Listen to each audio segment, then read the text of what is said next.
Hello and welcome to Arcview Explores, our virtual tour series where we take the viewers behind the scenes of some of the most interesting cannabis operations in the space. I'm Sarah Falvo of the Arcview Group, and today we're going to do a deep dive with the Hemp Foundry and Leafwell Botanicals.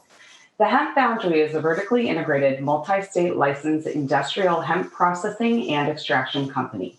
They have operational facilities in Colorado and Illinois and have begun preparing their Virginia facility for a future opening.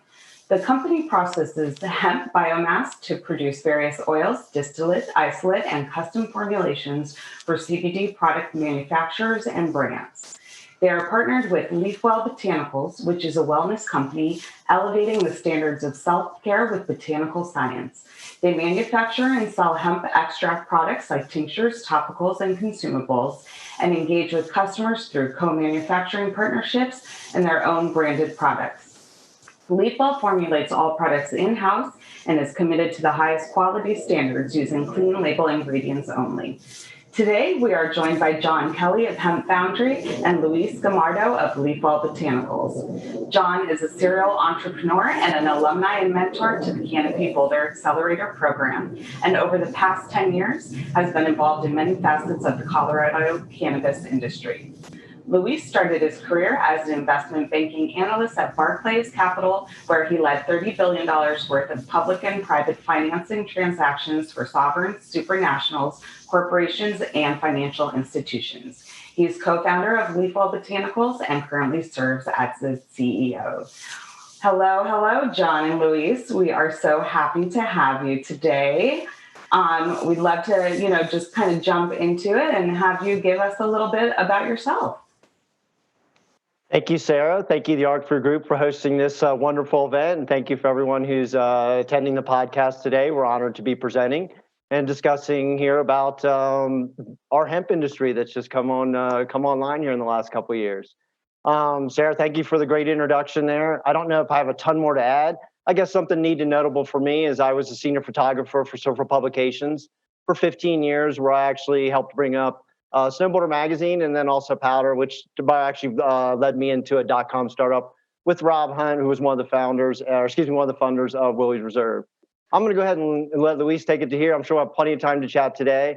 Luis, take it away, sir. Sure. Thank you, Sarah, JK, and Arcview for hosting. I'm Luis, CEO and co-founder of Leafwell Botanicals.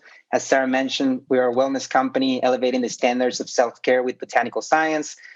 We co-manufacture our products for different brands in the market, and we also have our own line of branded products as well. We're very excited to show you behind the scenes of our vertically integrated operations today, and I think we can start showing the video right now.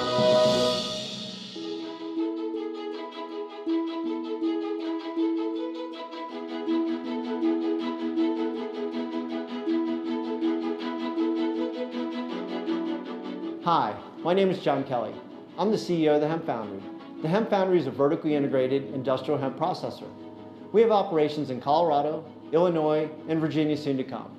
We work hand in hand with our strategic partner, Leafwell Botanical, to produce the finest white label CBD products on the market.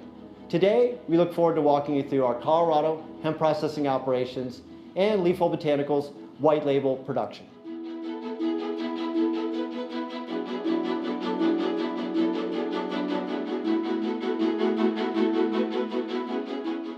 Welcome to Steamboat Springs in Colorado.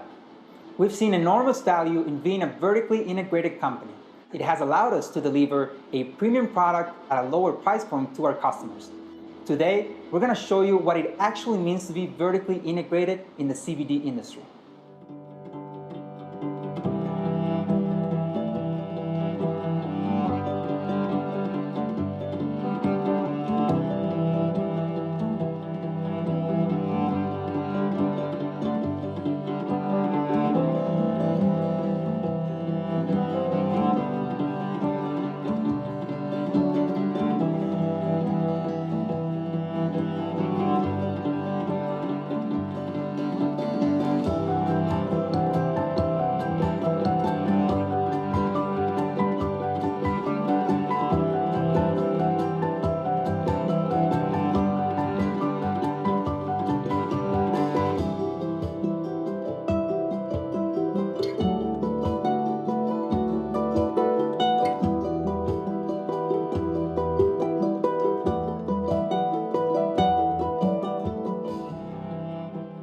It is important to start with genetics because the end product the customer buys is all based on what genetics it came from and where the plant was grown.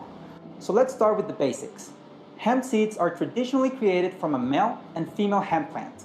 The male plant creates pollen, which pollinates the female flower, and when this happens, a seed will be fully formed in about 1 to 2 months. However, there is an exception to this, and that is from hermaphrodite plants.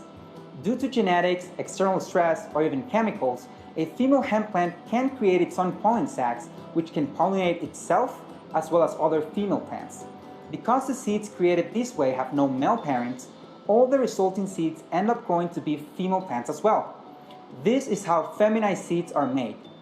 Hemp is unique in that there are general hemp seeds that are used for industrial hemp and medicinal seeds that have been bred to specifically contain a high CBD content, which is what we use to make our products.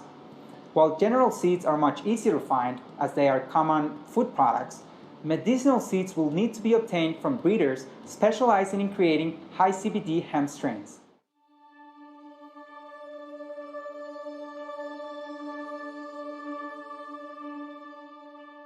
After understanding genetics, we need to move on to the next stage in the vertical integration process, which is growing the hemp plants. We'll discuss our outdoor grow operations in detail, the development of CBD and THC potency in the hemp plant during the flowering cycle, and much more. But first thing first, growing hemp plant starts with germination.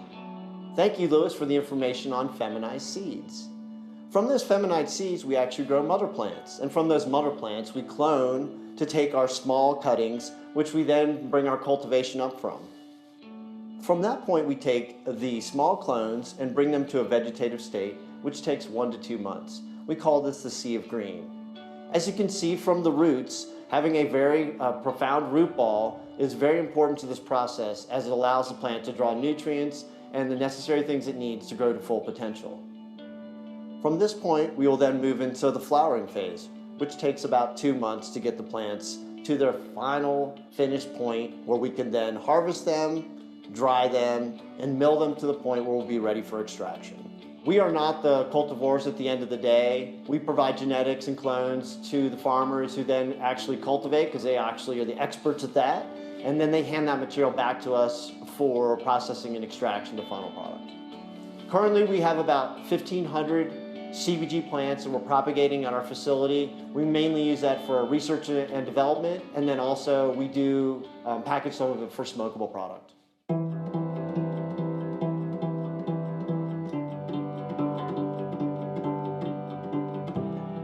Now, we're going to show you what goes on in our lab, where we do the extraction and processing. We'll be covering the different techniques we use and the science behind each process. But more importantly, we'll show you the best practices we implement to ensure our extracts always preserve the cannabinoid profiles found in our hemp plants. This is how we transform biomass and crude oil into distillates and isolates. Moving into the extraction phase, we take the biomass plant material and we pack it into the bags you see here. Those bags are then frozen and then placed into our centrifuge, which is basically a large washing machine. It spins a cold ethanol through the system, which removes the cannabinoid material from the plant. That cannabinoid material, or the raw crude we have now, is then filtered, which is called winterization. The winterization process removes fats and lipids and allows us to get the particle down to 1 micron, which we need to use for fractional distillation. From that point, we then move into ethanol recovery. We need to remove the solvent that we've used, basically to remove the cannabinoid material. The ethanol is then recovered and reused again in many batches to come. We have very little ethanol loss in this process. From that point, we have raw crude oils, which we're now ready to decarboxylate. Decarboxylation is where we heat and stir the material to actually activate the molecule to work with our endocannabinoid system. Without this activation, obviously the CBD that you would take would do nothing for you. From that point, we have our crude oils ready to do fractional distillation, which is where we actually pull the molecules apart to remove the CBD from plant, chlorophyll, and other materials, including THC. Once we have the fractional distillation completed, then we can do things like isolation of the material to your CBD isolates that you see today, or we can remediate the THC out to make broad spectrum products, or we can then further refine the product into a nano or a water soluble product, or whatever custom formulation our current clients or manufacturers are looking for.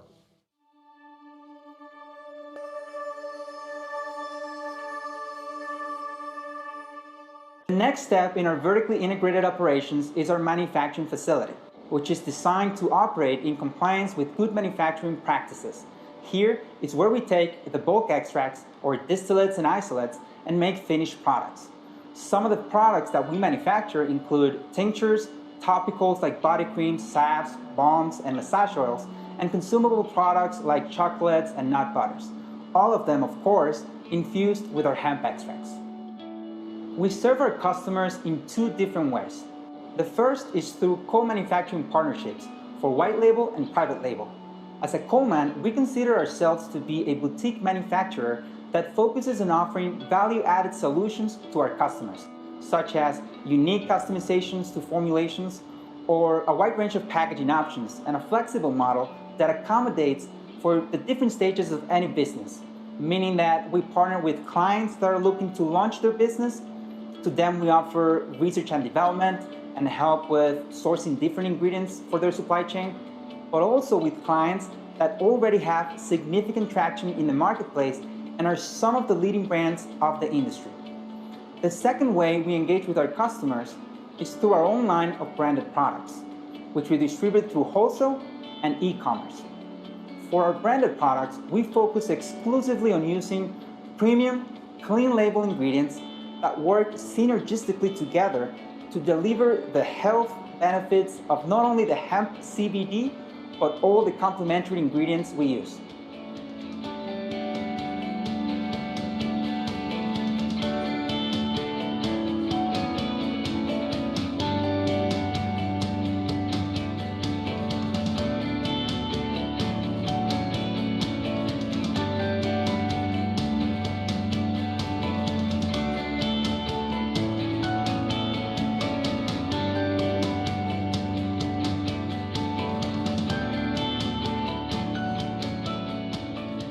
For now, we're going to show you how to make a full spectrum tincture with 1,000 milligrams of CBD. The first step we take is doing the math, utilizing our potency lab results from the hemp extract and the specified gravities of the carrier oil we're working with, as we want to always make sure that the CBD content is what is being displayed in the label.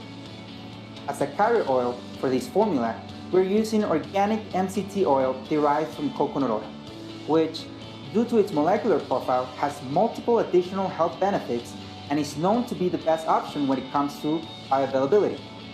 It also has the most neutral flavor, which allows the flavors to really showcase themselves compared to the other carriers. We then utilize our high shear homogenizing mixer, which has an emulsion screen, to not only fully homogenize our premix, but also to shear down the molecule sizes to a consistent level, making our products more bioavailable. We then fill, label, and cap our tinctures and put them through the heat tunnel for them to be sealed for tampered evidence. Finally, the tincture goes through our laser etching equipment, which etches the batch information to the bottom of the bottle to ensure it can be tracked back to us and cannot be tampered with. And then we send the finished product for testing at an independent testing facility before it is cleared to go into full distribution. Thank you very much for joining us on our hemp tour today. Please reach out to us with any questions that you might have.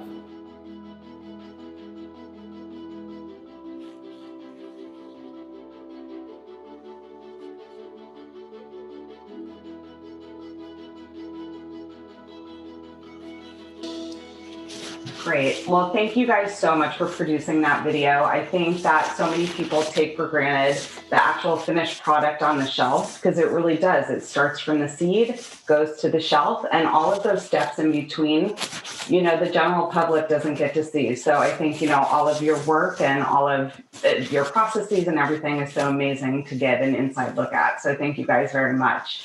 So, Luis and John, I would love to hear, why the cannabis industry? Why hemp? How did you get into it? One was in finance, the other was in media, surf magazine, snowboard magazine.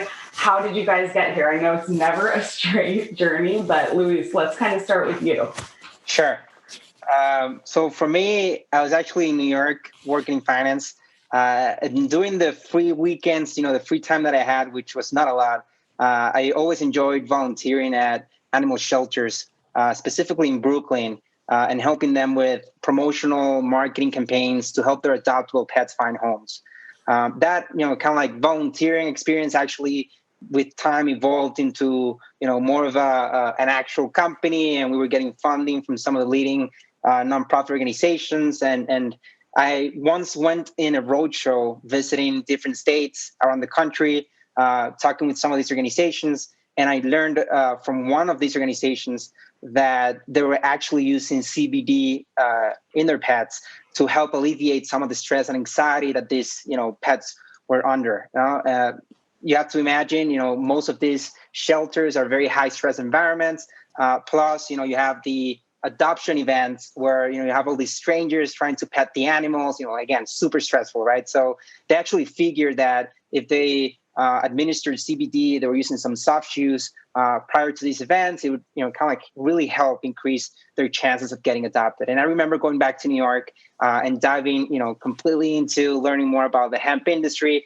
That's how we connected with John and started, really just understanding where and how we could add value to the industry. It was a very young industry at the time, but as we spoke with farmers, brands, extractors, and retailers, everyone in the space, it became pretty evident that there was a big gap in the market for product manufacturers, right? So everything at that time was pretty much a white label operation, one type of product, one formulation, no customization was made available.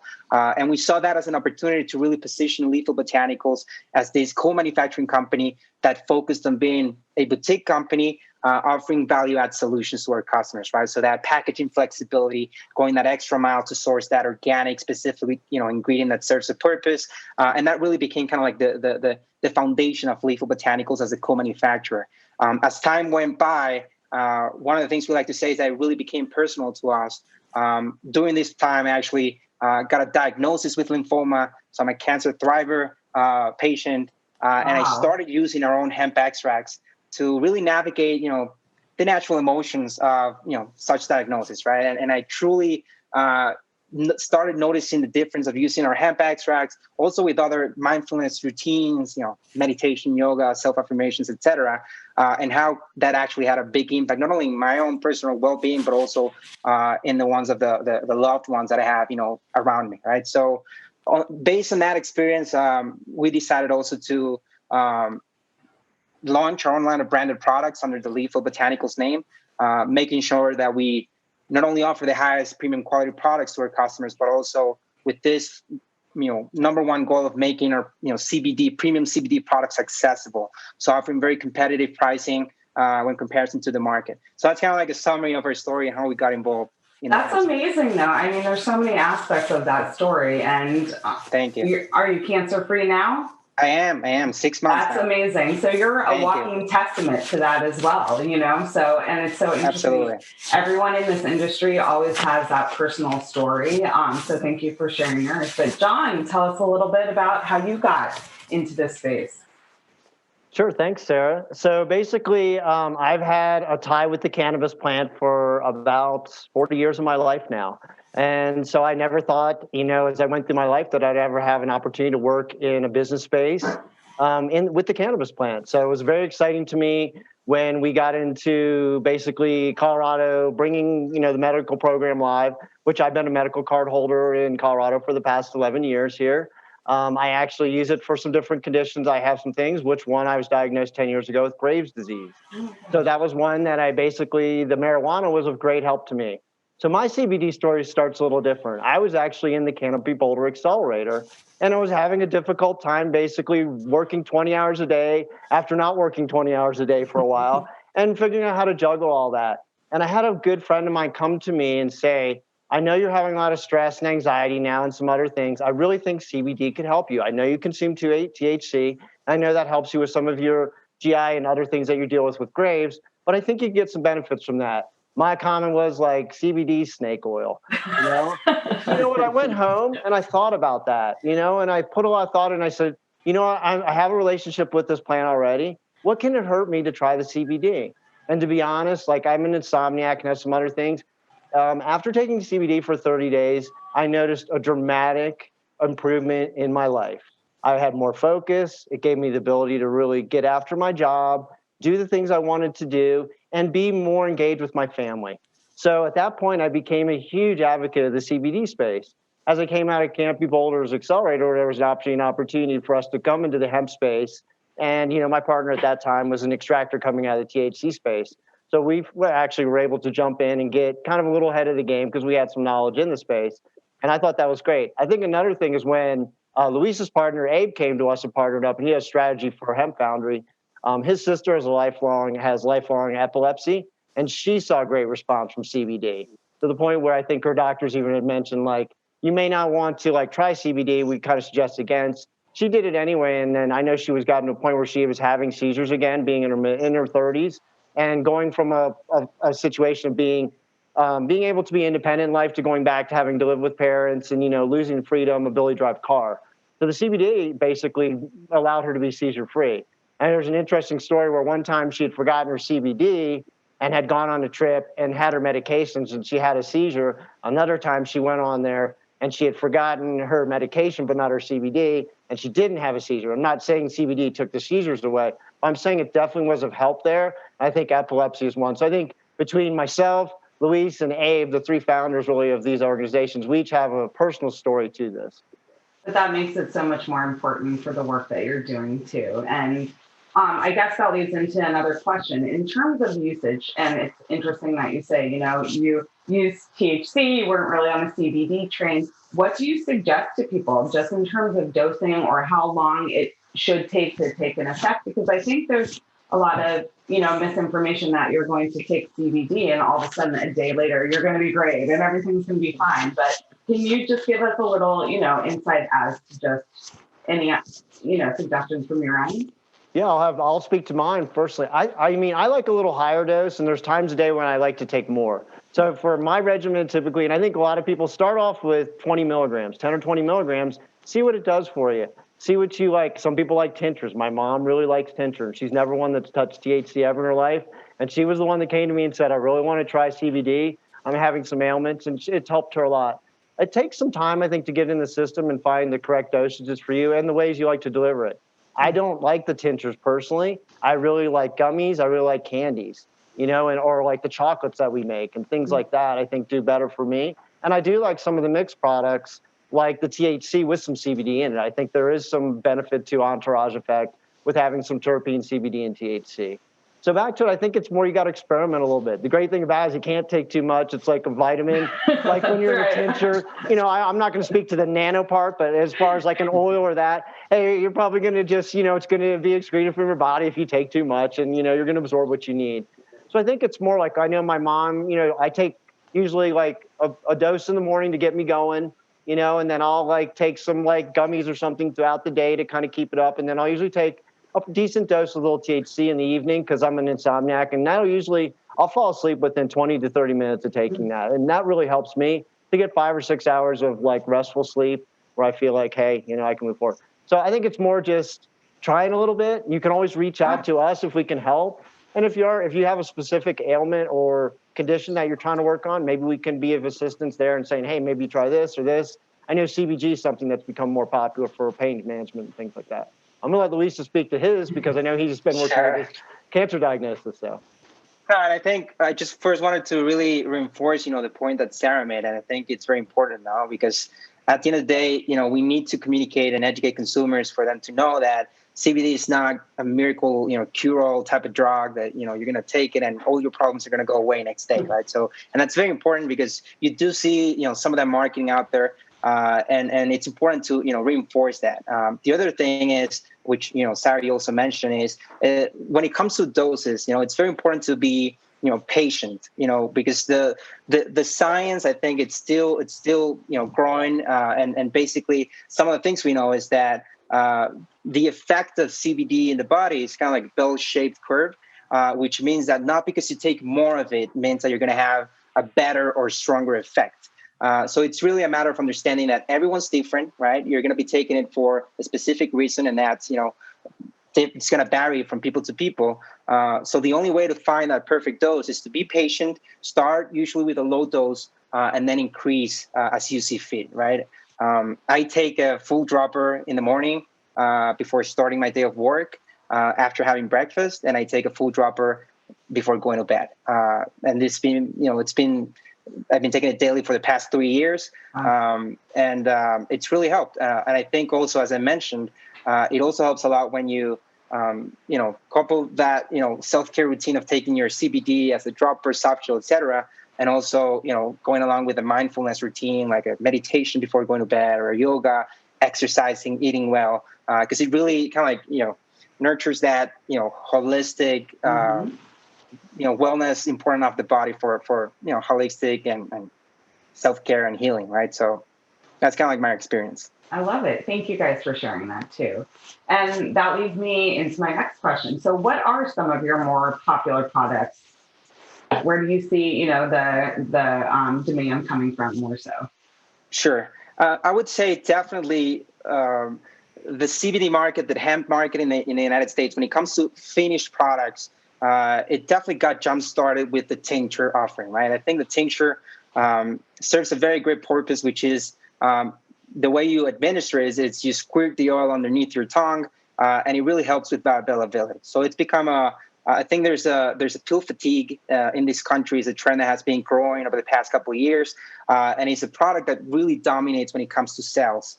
To JK's point, I think at the end of the day, if you think about a tincture as a consumer good product, it doesn't necessarily deliver the best experience. So I think I've never heard a customer of ours saying, I'm looking forward to squirting oil underneath my tongue every day, right? So I think as regulation, from the FDA, some clarity around the playbook on what's actually permitted and what's not comes out hopefully next year. We're going to start to see that transition more into a more, again, CPG, consumer packaged good type of product and experience, right? So we're talking more about the actual, healthy snacks and beverages, and I think that's where the market's headed now. But as of today, I would say definitely tinctures number one. You see some growth when it comes to the skincare product category as a market, but definitely tincture still the leading product category in the space.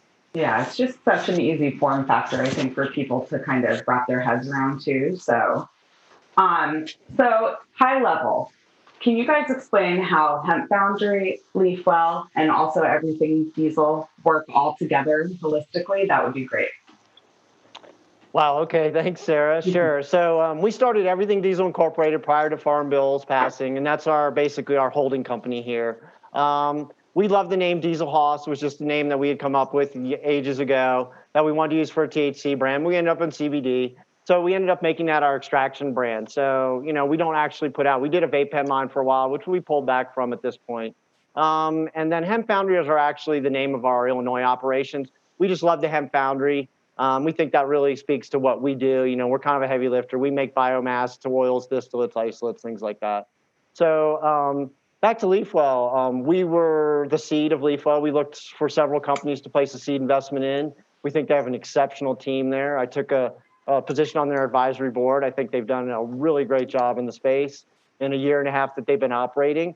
So we took a small equity position with them, and then we brought them inside our lab. And within about 6 months, they kicked us out, and we moved to some bigger digs. But they're running out of room now and taking up more space. So obviously, it's exciting to watch them expand and grow. And so they're one of the brands and co-manufacturers we work with. We work exclusively with them here out in Colorado to do our white label partnering. So if we have clients we work with, some we can speak to, some we can't. We're working with some bigger operators. There's some neat things we'll be able to let go, like first quarter here coming up, with some people in the action sports industry, for example, and some other spaces. We'll see some large people, I think, that are going to make some plays into the space. So my real goal in this was to try to create some vertical integration minus the cultivation we spoke about in the video. And I think LeafWell really was imperative to having that because, again, my expertise is more on the extraction and the heavy lift side. Like I like to say, I like to make the sugars. Those guys make the cookies. So that's kind of getting into the day a little bit. So. Something that's important, I would say, going back to a point, I think when we started looking after that story that I mentioned of the, visiting a shelter and learning about CBD, I remember, we came to Colorado, Abe, one of the co-founders, and Natalie and myself, and we started, learning more about the industry. Two things became very evident. Now, and the first one is That gap for product manufacturing was very important. But it was very clear that you needed to be vertically integrated to be able to deliver the most value to your customers, right? So we understood very early on that it was very important to find the right strategic partner to achieve this, to have this chain of custody from seed to finished product. That's number one. And number two, something that I always like to say about the CBD industry, and at least in our own personal experience in Colorado, is that it's definitely an industry that's, when it comes to like the players, the operators, is very community driven, right? So I remember very early on reaching out to pretty much every single extractor facility that had a license from the state. John was one of them. Everyone responded. We were able to engage with all of them. People were really kind of like welcoming collaboration. And I think that's still true and evident today, right? Because I think at the end of the day, we all understand as operators that this is a young market. And as long as we have great operators, great brands, great extractors, great farmers pushing the industry forward together, it only means that that pie, that market share is only going to continue to grow, right? So that's something that's a big takeaway, at least from our experience in the state of Colorado. And I know it's similar across the country. That is such a great point. And I always say that too, even though some people are a little territorial in various ways, for the most part, the industry is very collaborative still. And I think we do all understand it's still so young that all of us have to keep pushing forward to make it work, because otherwise it's not. And everybody's just fighting with each other. So I'm so glad you brought that up. And so just looking at that video and all of the equipment you have and everything that you're doing, like, tell me a little bit, how hard was it to set up that manufacturing facility? I mean, I can speak to it from our side. When we first started, we thought we were going to jump over from the cannabis industry and be able to use all the same machines and just take our expertise. And we quickly found that those machines could do that at a much smaller scale. And so we had to scale this. So I think 2 years ago, it was very difficult to find machines. We were customizing things. We were talking to manufacturers to have custom machines made. Can you guys do this? We'd draw them drawings, and they'd be like, this is insane. How about $400,000? And we spent a lot of money. I mean, we spent a lot of more money than in cannabis on machinery. I mean, we probably have $3 or $4 million, which doesn't sound like a ton in some cases with some of these manufacturers, but still to us, it's a lot of money we've spent on machinery to set up our operations. I think today, the industry's caught up. Like even at MJ BizCon last year, you could go around and see Dutch Processing, Delta, Pope, a lot of the manufacturers we work with, they've grown up. They've listened back to the collaborative of this industry, really listened to us. What do you guys need? Let us build that for you. I know True Steel was a group that was over in our facilities about 16, 18 months ago, really went through and how could we be a help to you guys? What do you need? Where are your pain points? And I think we've gotten those machines. And then you're starting to see groups like Delta Separations, ETS, and some of these guys do roll-ups and stuff. And so they're starting some M&A is going on in the industry. So I do think that we still need more automation. I think on Luis's side, and I'll let him speak to his side of it, because I look at it more of like a food manufacturer, so there's more machines than that than there are for biomass.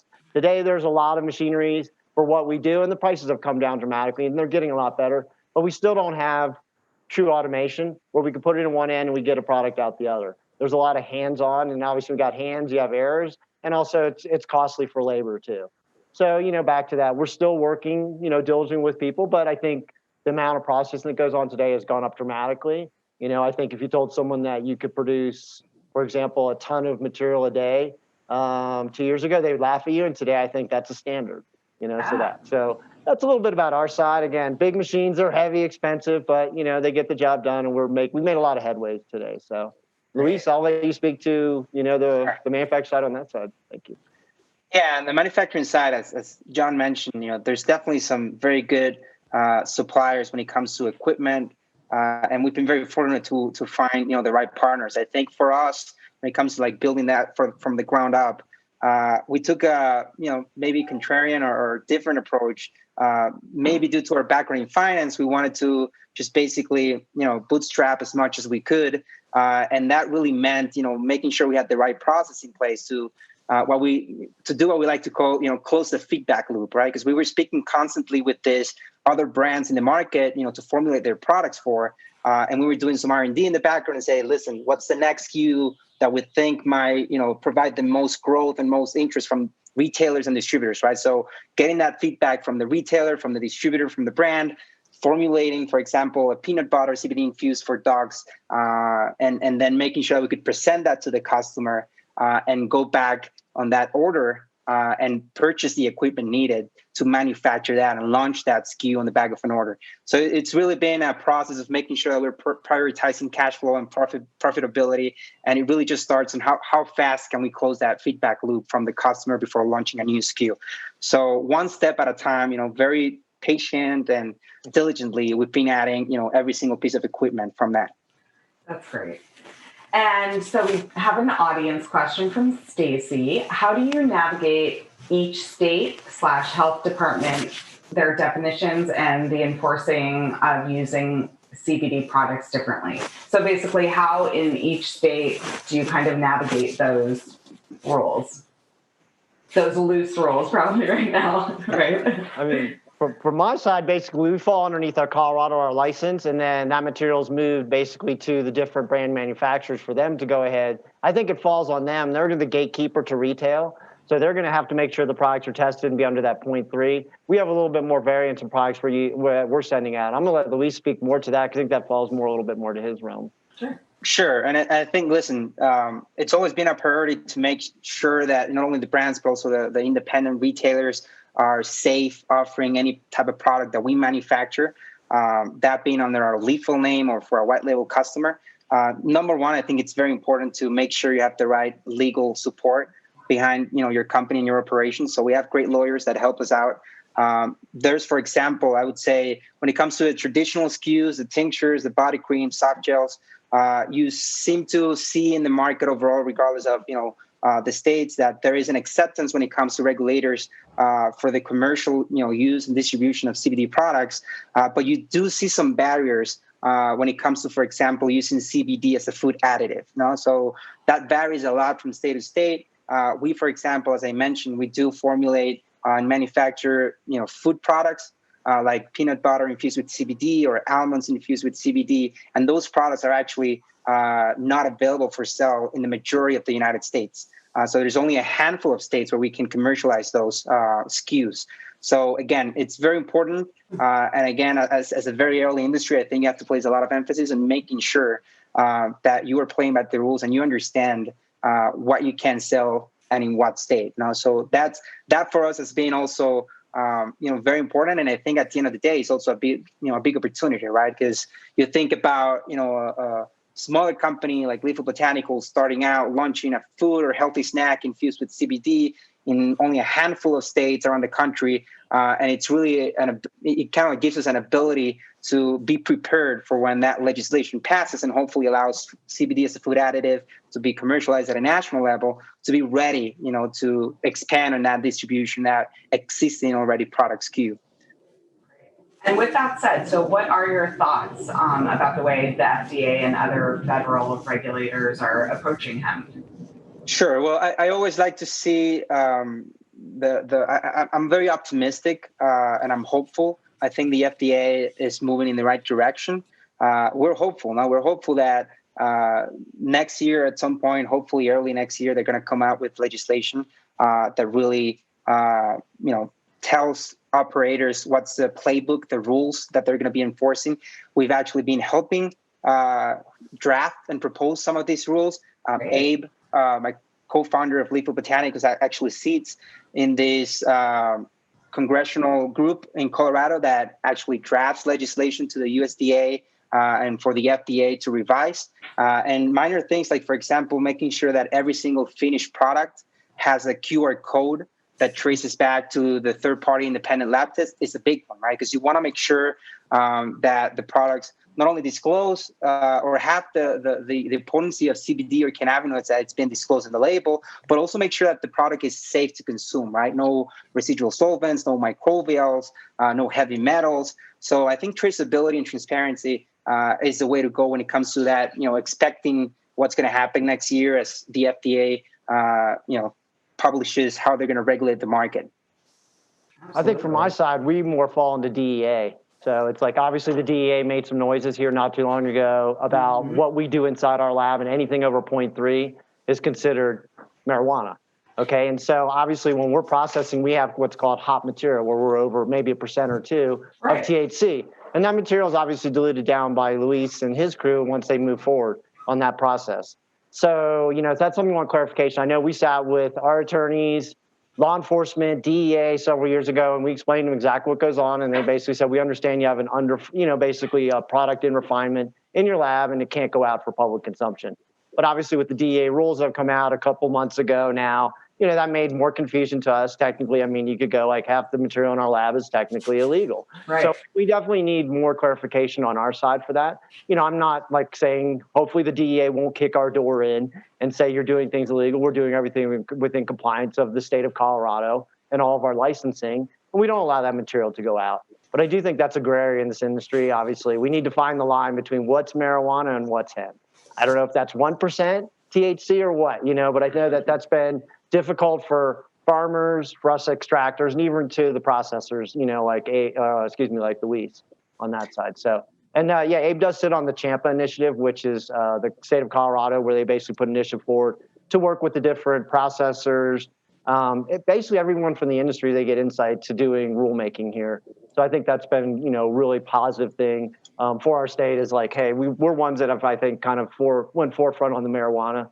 And I think we've tried to kind of forward some on the hemp side also, and especially for in food. That's, I think, one reason we gravitated to Virginia is because Virginia does allow CBD in food.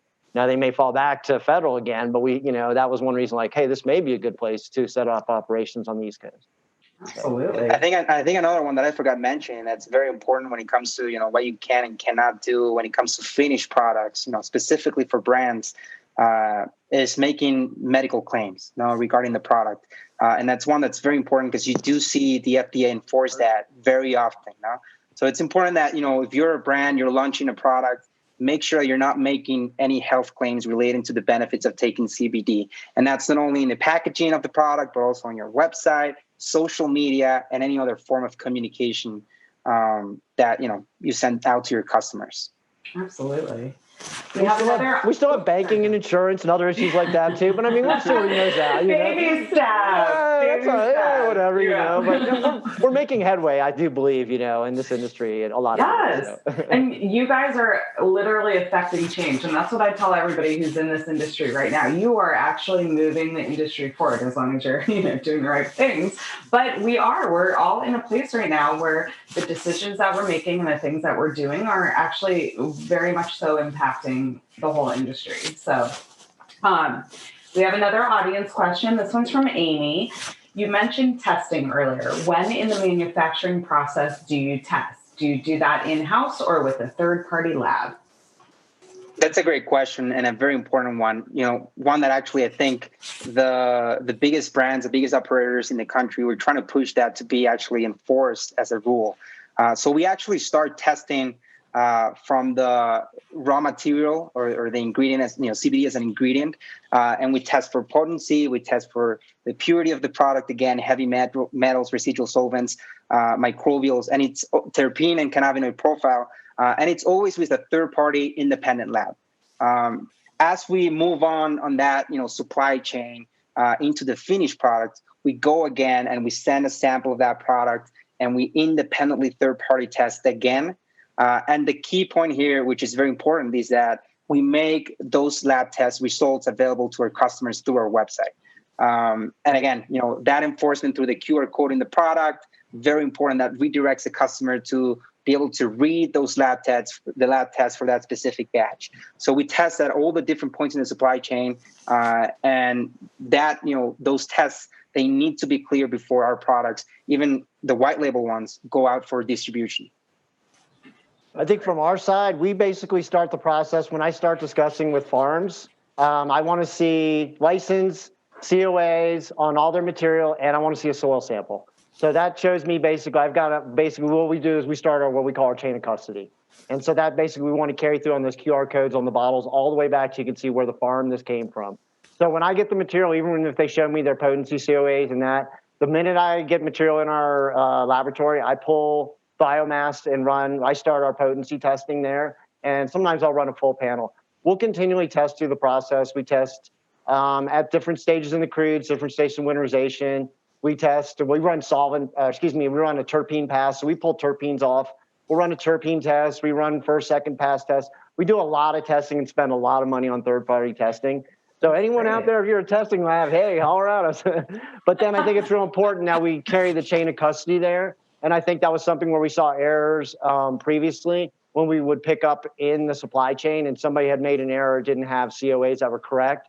And technically, I think that in the old days, that was probably looked, kind of on the side. But I know, for example, CDPHE, which is our regulator, is going to be at our labs Thursday and Friday this week to do their inspections.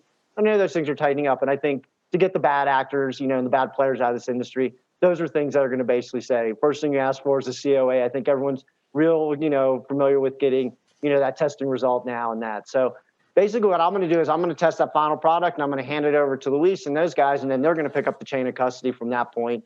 And then they'll test us typically so they can pick up their side, and then they'll do a final full panel on their product at the end so they can hold that QR code. I think that's very important, is transparency in this process. That's great. Another question from the audience from Jeremy. So what are your thoughts on raw hemp coming from overseas, such as China or South Africa? And what are consumers' thoughts on the raw ingredients? Is it that important? So it's kind of a blended question. Raw hemp from China, that's pretty expensive to bring over here, in my opinion. I mean, hemp to process is bulky. I mean, the goal for us is basically to get humongous super sacks into 5-gallon buckets in oil, and that way we've preserved it. I think that the U.S., we have a lot of great hemp here. We're really trying to bring more things back to us. I think, for example, our pharmaceutical precursors or something, which I think we really need to bring back to the States. And I think hemp industry is one potentially that could be part of that process in this. So back to, I don't have anything against international commerce. I think that right now, we need to really support our farm community, and the hemp industry is one way. And I think CBD is just the shining star today, and that I think when we get into biofuels, textiles, papers, I mean, whoever comes up with the hemp diaper wins, okay?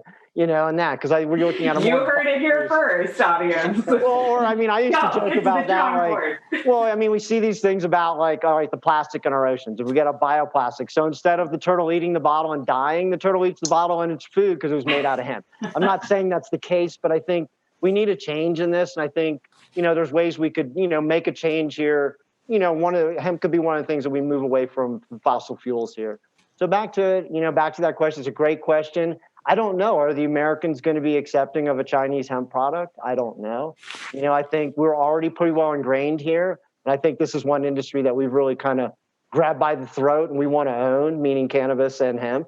And so I think, as Troy Dayton would say, the cannabis industry was ours to lose, and that. And I think Canada has really jumped forward a little bit. I mean, they've had their unique challenges, but I think we're still, as a nation, trying to figure out if we're going to have legal cannabis. I believe we are. I just don't know what fashion, form, and how long. But so back to, I think that's, a little bit from my side. That's great. Sure. The only thing I could add is that, I've been in conversations. I'm from South America. We've been getting all these inquiries around hemp coming from Colombia, Ecuador, etc. And I think at least when it comes for our own branded products, the LeafWell brand, as JK said, number one, I think definitely the industry here in the United States is trying to present hemp as a solution to several global problems.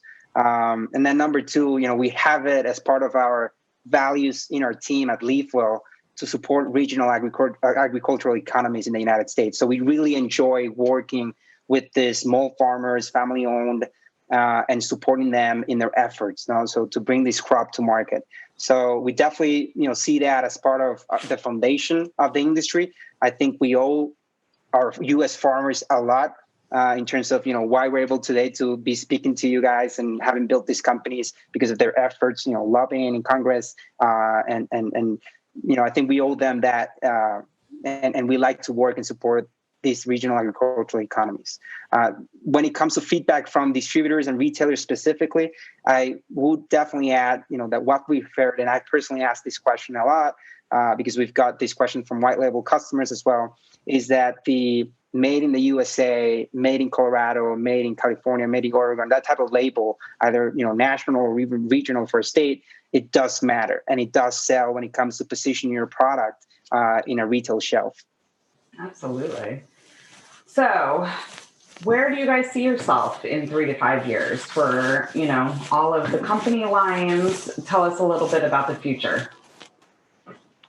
Sure. We're growing fast, and we're looking basically. I don't know if we'll be a standalone or we'll be an M&A. Well, I mean, we've been chatting with some bigger players in the industry about potentially coming in and being a value add to them.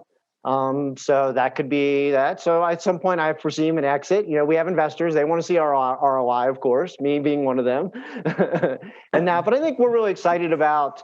To be honest, like we have a really nice facility now that we've set up in Colorado here. Our Illinois facility is really nice. So, I mean, it's more or less we've moved past the setup part. Now we're into operations. So we want to run operations for a bit, really, grow the industry. And I think the exciting thing for us is me, Luis, and Abe are about to launch here next month, Kanubu, which is our multi-state operator cannabis brand. So we were in that space for a while. We've been looking at opportunity. I think the hardest thing in Colorado, especially in the Western Slope where we live in the mountains here, is most of the licensing for marijuana is tied to real estate.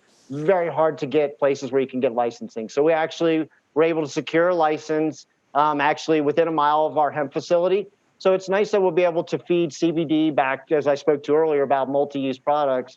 I really see some advantage of having CBD, THC and CBD, and then THC products. So I think that we see an opportunity in the space. We are good extractors. We know both spaces very well. So I think that we have an opportunity to put a good operator and capitalize on a multi-state operator in the cannabis space. Not that we're bailing out on hemp by any means, but it's a lot of heavy lifting in hemp. And, again, we've gotten that point where it's kind of operating and we want to get back into, working on the cannabis space. So Absolutely. I would say, for us at Leafwell, we definitely see a lot of, immense potential for growth over the next coming years. Not only when it comes to, the regulatory side with hopefully some regulation coming from the FDA, we're, venturing into, very aggressively when it comes to allocating our resources into the healthy snacks and beverages space infused with CBD products. So we're very hopeful with different SKUs.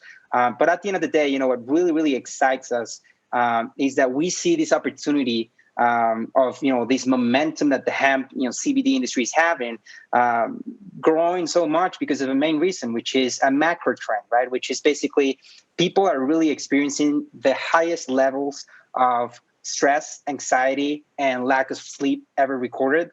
I think that's only been accelerated with the pandemic, and we have also this big anti-big pharma sentiment across the country as well that's going on, and people are really looking for these natural holistic ingredients for self-care.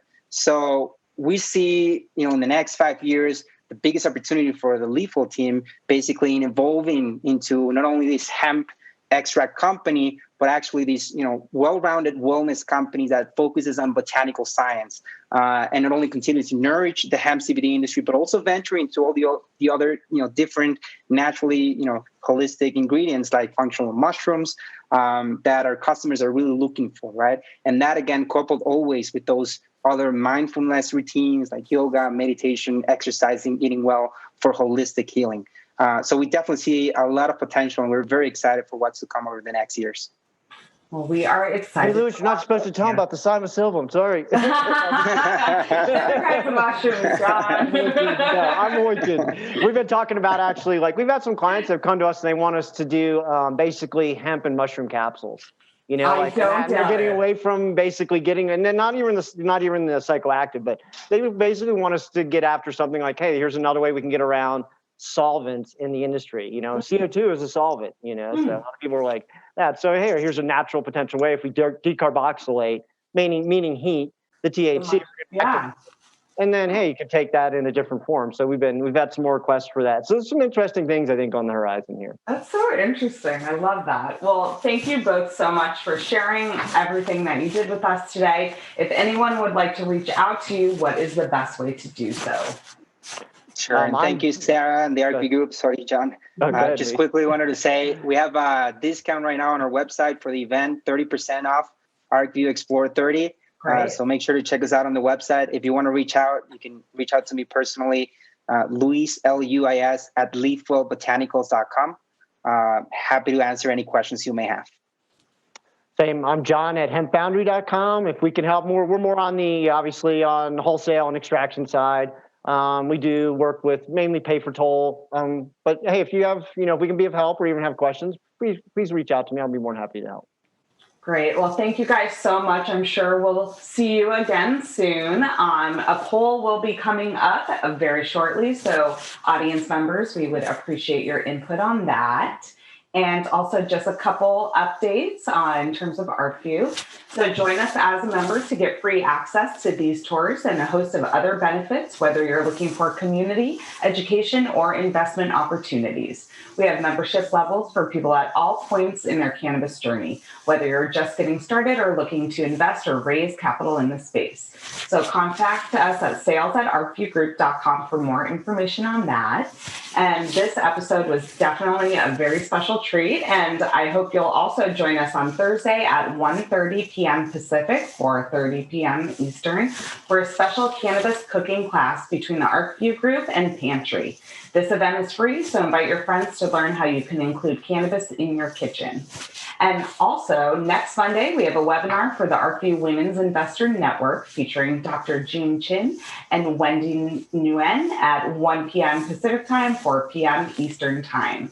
And additionally, for accredited investors only, next Thursday at 2 p.m. Pacific, 5 p.m. Eastern, we will be hosting a brand showcase featuring Toast and Pantry and guest speaker Scott Norton, CEO and founder of Sir Kensington's Ketchup. So you can learn more about our upcoming programs at arcviewaccess.com, and we hope to see you at our next program. And once again, thank you so much, John. Thank you, Luis. Thank you to everyone in the audience, and we will see you soon. Thank you for having us. Bye, Sarah. Bye. Thank you, Sarah.